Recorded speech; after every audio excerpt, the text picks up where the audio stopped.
Cornel West, welcome to Hard Talk. I am very blessed to be here. I think we have to start with the fallout from events in Ferguson, Missouri. The killing of the teenager Michael Brown at the hands of a police officer. Since then, there's been violence, there have been political ramifications.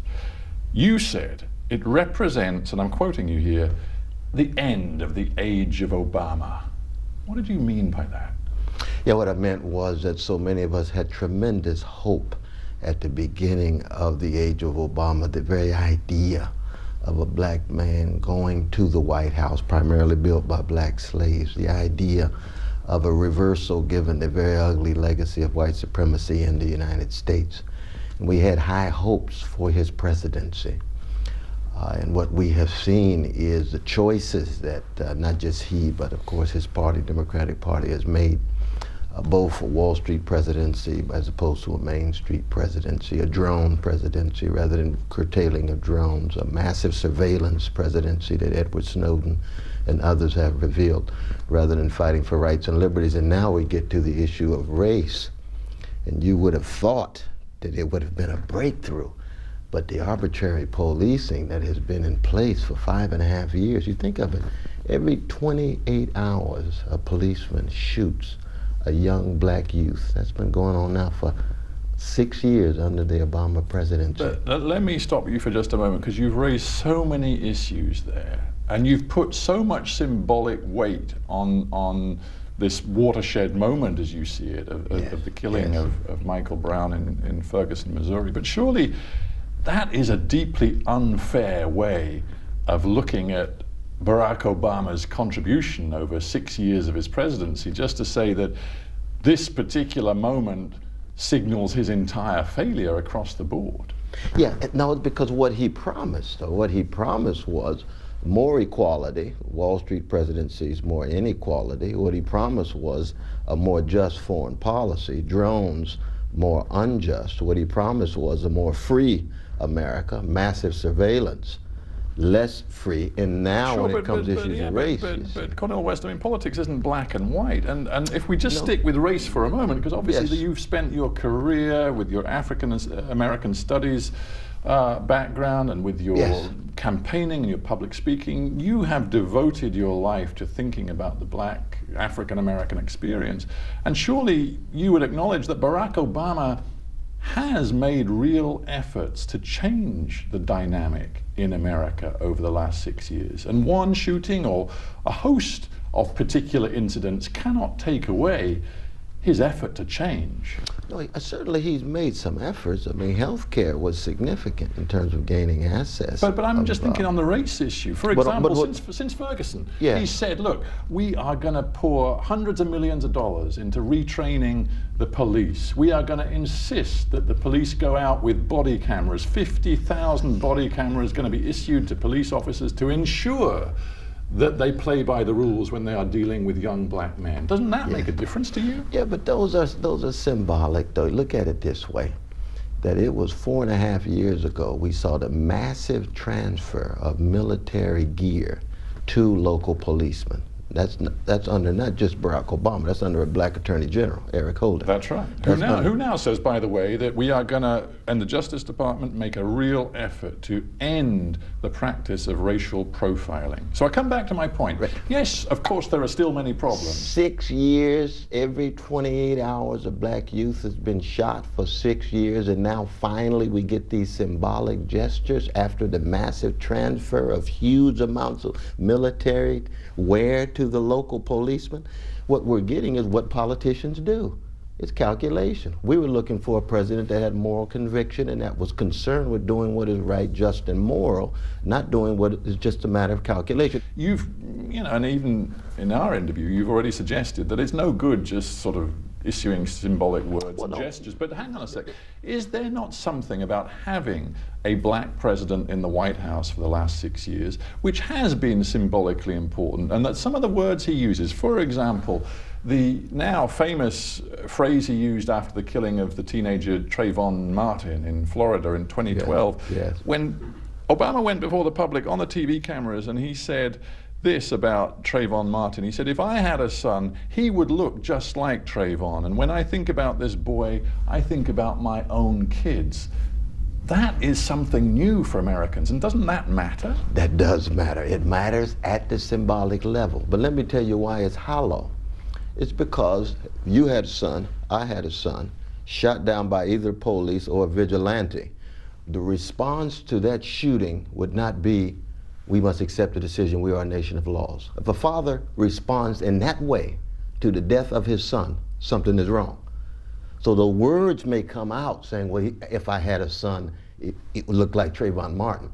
But when Trayvon was shot, what did he say? He said, we are a nation of laws, we must follow through with the trial and accept the trial. Well, see, fathers don't talk that way. Yeah, but hang on, fathers he's a don't talk that president. way. Presidents cannot recommend the breaking of the law. But you can't use the language of a father and then the next minute act like you're president and represent a unjust rule of law. It's an unjust rule of law. The killing of Michael Brown was unjust, immoral, and wrong. He can't say that. He can't take a stand. Let's think about the structural issues facing the criminal justice system. And they're very deep. They're very deep. Well, and you've gone so deep into this in terms of the statistics, and you can point out, as many others have, that a black man is 21 times more likely, it seems right now, to be shot by the police than a white man if you dig down into the stats. Look at the prison system. I think 1/3 of the entire prison population in the United States is black, despite the fact that African Americans represent only, what, 12% of the population. Right. So something is going on. And the intake, 12% white, 12% black, engaged in drug intake, 65% of convictions are black in America. That's a deeply racist criminal justice system. So when you say that it's a deeply racist system, what is your prescription for change? Well, one is you got to call into question the war on drugs. You have to make sure, in fact, that it's not just a war on poor people, that we have to come up with ways in which we will deal with soft drug offensive. I've taught in prison for 37 years now. 2/3 of the folk in my class, 150 brothers every Friday night, 2/3 are in there for soft drugs. Now, if it's soft drugs and 65% of convictions are black and 12% of black and white intake, then we have to bring to an end this war on drugs, which is a war on poor folk. But secondly, you also have to have a fair rule of law. And we're right back to the Obama administration. Crimes committed on Wall Street, market manipulation, insider trading, fraudulent activities. How many Wall Street executives went to jail? Zero. Zero. Which means what? You don't really have a rule of law. You have an unjust rule of law as it relates to punitive treatment of poor, and the well-to-do get off scot-free. Torturers, scot-free. Wiretappers, scot-free. So that it's very clear that we have to have a fair rule of law, and I'm not against police, I'm not against rule of law, I just want to make it fair, I want to make it just, that's all. I tell you, I read something recently that interested me a lot. I wonder what your take is on this. There's Ellis Coase, he wrote a book called The End of Anger, and a new generation take on race and rage, he called it. Right. And his take on this is that the civil rights traditions of the 50s and the 60s, the demand for changes in the law and a demand to the overt segregation, that mindset doesn't really work in the present day in the United States, because it's not so much a question of changing the laws, it's a question of changing people's mindsets, attitudes, particularly towards young black men, who he says in the media, in the entertainment business, are routinely demonized. So if it's not a question of changing laws, but changing people's hearts and minds, attitudes, how do you do that? Well, I mean, that's a wonderful question. I mean, I'm here actually for the 50th anniversary of Malcolm X's Oxford Union debate, and he talked very explicitly about not just changing the laws, but one, executing the laws and changing hearts. And you need both. But I'll give you an example. Take, for example, a number of police who end up shooting these young kids in the back. How many of them are going to jail? Zero. If the law in place, execute the law, send some policemen to jail when they kill young people. Yeah, but you will get a change in behavior. You're prejudging what the law would say. For example, the grand jury in Ferguson, Missouri, they looked at the evidence involving the particular young police officer who shot Michael Brown, and they weighed the evidence and they concluded that there was no case to answer. No cross-examination whatsoever. That's not part of the legal process in the United States. Legal process in the United States includes the exposure to both views. That was not the case under Robert McCullough. And we know in America, of course, you can get an indiction over a ham sandwich, as they say. If a criminal prosecutor wants an indictment, he can get it. 1 out of 11,000 cases come down with no indictment. That's what came down in this case. That gives you a sense of the bias, gives you a sense of how tendentious the selective reading of the evidence was. But most importantly, what we're talking about laws here, it's true. You do have to change hearts now. There's no doubt about that. But in terms of executing the law, we have laws against crimes on Wall Street. Do they execute the laws? No. Do they prosecute the law? The Wall Street executives? No. It's not just a matter of laws. It's how do you execute So them? your inclination is always to look first at the systemic problems rather than the personal issues. Would that be fair? No, I would say that I keep track of the humanity of poor people. And by keeping track of their humanity, the systemic and the structural goes hand in hand with the individual and the personal.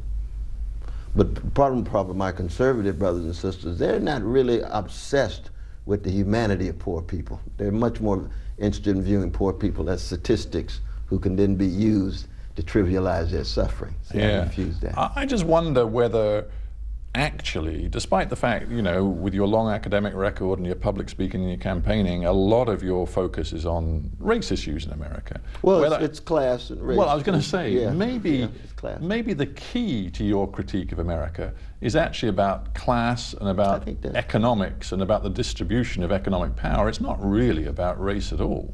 Well, it's about both. It's about both. But I'm concerned about gender too. Patriarchy is vicious in America in terms of the treatment of women. I'm concerned about homophobia in terms of gay and lesbian brothers and sisters. But I'm just concerned about injustice in whatever form it takes. When you said that, you know, Obama's more comfortable with the white rich man than he is with the free black man, that seemed to me to be conflating the two things in an unfair way to Obama, almost like you're saying any successful black politician or African-American success story in culture or the business world has to be, by definition, some sort of Uncle Tom. No, not at all, because there's a significant number of black businessmen and women who are deeply concerned about working and poor people. There's politicians. There's Bernie Sanders, for example. He is a mainstream politician concerned about the power. Well, yeah, but he's not really a mainstream politician because he's actually an independent. But he's a senator in the United States Senate. In a party of one. I mean, he's an independent, a very well-known maverick independent. But take black politicians, not just Obama. Let's not get hung up on Obama. But like Cory Booker in New Jersey or Deval Patrick in Massachusetts. These are very successful mainstream black politicians who many in the black community, it seems to me, would look up to and aspire to follow. But you seem to say, no, they're just gatekeepers of the establishment. I just had dinner with Brother Cory Booker just last week. I've known him since he was a student at Yale Law School, supported him all the way in his career, always as a critic and a supporter. But when you look at what he says about poverty, and he's very strong when he talks about poverty, he's pushing the issue of poverty. Look at what he's doing about the criminal justice system, full-scale reform. If you were an Hispanic intellectual, public figure today, do you think you'd be as hard on Obama? Because Obama has just gone out on a limb, used his executive powers to ensure that up to 5 million illegal immigrants no longer need fear the daily threat of deportation. You look at the response of Hispanic community groups across the country. I'm just looking at one here. Gustavo Torres from the Casa de Maryland says, this is an extraordinary step in the right direction. So this president that you characterize as weak and spineless and having failed to represent the minorities that in many ways put him into power, he has done something extraordinarily courageous. Why? Because Obama's deported more illegal immigrants than any other president in the history of the nation. They have shifted because of this bold step. I support the bold step, even though it wasn't bold enough. It wasn't bold enough, no benefits. So they still paying taxes, but no benefits. It's only for 3 years. 3 years from now, it could be completely undercut. But yes, it is a bold step. But no, I try to be, though, brother, I try to be a person of principle. I want to be a person that follows a certain vision that holds across the board no matter what color people are. People expect me not to be critical of Obama because he's black and because I'm black. I refuse to do that. I think you've gone the other way. I think you're more critical of Obama because he's black than you would have been if he was white. I was just as critical of Bill Clinton when he signed the welfare bill. My God, if we had talked to each other in 1996. People will want to hear this. This is a recent tweet of yours about Obama. You referred to his quote, and you didn't have many words to play with, but you got a few in. Right. Empty neutrality, his moral bankruptcy, and his cowardice. And in a different quote, you said, he's a Rockefeller Republican in blackface. I can't imagine anything more personally rude, aggressively rude, than essentially calling Obama, that terrible phrase, an Oreo, a guy who's black on the outside. I never use that language. But when you say he's a Republican in blackface. A Republican in black because of Republican policies. Yeah, I know, but you know what? Republican policies. You're pushing the envelope of insult here. And I just wonder if it's personal for you because he's black.